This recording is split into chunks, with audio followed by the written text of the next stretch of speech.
Hey guys good morning, কেমন আছো তোমরা সবাই? আশা করছি সবাই খুব ভালো আছো। আমি আর সোনা দুজনেই খুব ভালো আছি। আসাস ব্লগে তোমাদেরকে আবারও একবার ওয়েলকাম একটা নতুন ভিডিওর সাথে। তো তোমাদের কাছ থেকে প্রথমেই সরি চেয়ে নিচ্ছি, তোমাদের বলেছিলাম ডেলি ব্লগ শেয়ার করো, বিশ্বাস করো একদম টাইম পাই না সোনাকে নিয়ে, ওই জন্য করতেও পারছি না। ইচ্ছা আছে আর কটা দিন পর থেকে সোনার ডেলি রুটিনগুলো তোমাদের সাথে শেয়ার করবো, ডেলি অ্যাক্টিভিটিও সারাদিন কী করে সেগুলো তোমার সাথে শেয়ার করব। তো আজকে সকাল সকাল স্নান টান করে রেডি করে নিয়েছিলাম। ওর আজকে ছিল হচ্ছে 1.5 মাসের ভ্যাকসিন।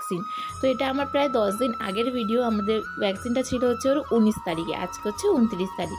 তো চলো এখানে দেখো চলে এসেছি আমরা ভ্যাকসিন দিতে। এখন তো ঘুমোচ্ছে, ও জানেও না এরপরে ওর সাথে কী হবে। তো ভয়ও লাগছিল, আরও অনেকগুলো বাচ্চা আগে দিয়েছিলো, কী কান্নাকাটি করছিল সব বাচ্চাগুলোই। তো এইখানে দিদি সোনাকে নিয়ে বসে পড়েছে। আমার তো প্রচণ্ড পরিমাণে ভয় লাগছে। আমি বললাম না তুই নিয়ে বস, কিন্তু দিদির মেয়েবেলা বিশ্বাস করবেন আমি নিয়ে বসতাম ওর যখনই ভ্যাকসিন হতো। এইবারে আমার ভীষণ পরিমাণে ভয় করছিল। তো এখানে কিছু একটা ওকে খাইয়ে দিচ্ছিল প্রথমে, তারপর ওকে ইঞ্জেকশন দেওয়া শুরু হবে। আজকে ওর 3টে একসাথে ছিল। 1.5 মাসের ভ্যাকসিনে বলে 3টে একসাথেই দেয়, ডান হাতে, ডান পায়ে আর বাঁ পায়ে। ডান হাতে আর ডান পায়েরটা বলেছিল একটুও ব্যথা হবে না, ঠিক তাই একটুও ব্যথা হয়নি, কিন্তু বাঁ পায়েরটা প্রচণ্ড পরিমাণে ওর ব্যথা হচ্ছিলো আর পাটা না পুরো ফুলে গেছিলো।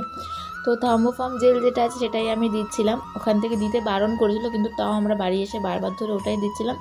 আর রাতের দিকে ওর জ্বর এসেছিলো, বলেছিল জ্বরটা আসবে, তো প্যারাসিটামল ঘরে ছিল, ওটাই আমরা খাইয়ে দিয়েছিলাম। আগের থেকে ডক্টরের থেকে লেখানো ছিল কি জ্বর টর এলে কী খাওয়ানো হবে, তো প্যারাসিটামলটা আমরা দিয়ে দিচ্ছিলাম 4 ঘন্টা 5 ঘন্টা অন্তর অন্তর। তো তারপর জ্বরটা সেই দিনে ছিল, পরের দিন থেকে একদম নর্মাল হয়ে গেছিলো, পাটাও নাড়াতে পারছিলো, কোনো রকম অসুবিধা হয়নি ওর। তো ভীষণ পরিমাণে কাঁদছিল, তোমরা কান্নার আওয়াজটা এই ভিডিওতে দেখো, শুনতেই পাবে এবারে। আমার তো নিজের চোখে জল চলে এসেছিলো ওকে কাঁদতে দেখে। তারপর বাড়ি চলে এসে ওকে ফিট করিয়ে একটু ঘুম পাড়িয়ে দিয়েছিলাম। সেদিনটা তো সারাদিন কোল থেকে নামনি, রাতেও না, পরের দিনকে একটু ঠিক হয়ে গেছিলো। তো আজকে ব্লগটা এইটুকুই, নেক্সট ব্লগে তোমাদের সাথে আবার দেখা হচ্ছে।